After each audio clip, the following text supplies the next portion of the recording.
Hello guys, welcome to my channel craft by Rini. অনেকদিন ধরেই ভাবছিলাম গোপুর জন্য একখানা আসন তৈরি করব পাইপ ক্লিনার দিয়ে। তো সেই মতোই ভাবা আর কাজ। একটা পাইপ ক্লিনার নিয়ে প্রথমে সেটাকে হাফ হাফ করে কেটে নিয়ে এবং সেটাকে সুন্দর করে ভাঁজ করে আরও একটা পাইপ ক্লিনার নিয়ে সেটাকে একটা পাইপ ক্লিনারের মধ্যে দুটো ভাঁজ করে রাখা পাইপ ক্লিনার ইনসার্ট করে টুইস্ট করে একটা সুন্দর পাপড়ির শেপে দিতে হবে।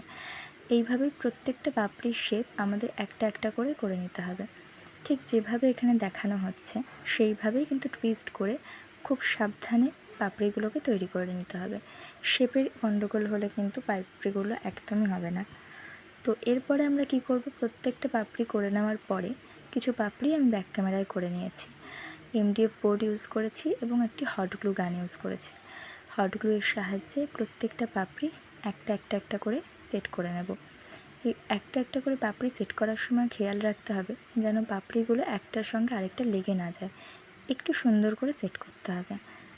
যেহেতু আমার কাছে অতটা পাইপ ক্লিনার ছিল না, সেই জন্য আগে থেকে করে রাখা কিছু পাইপ ক্লিনারেরই ফুল আমি এখানে ইউজ করেছি, তোমরা দেখতে পাবে। এখানে দেখে বলো কেমন হয়েছে, আর ভালো লাগলে অবশ্যই like, comment, share and subscribe.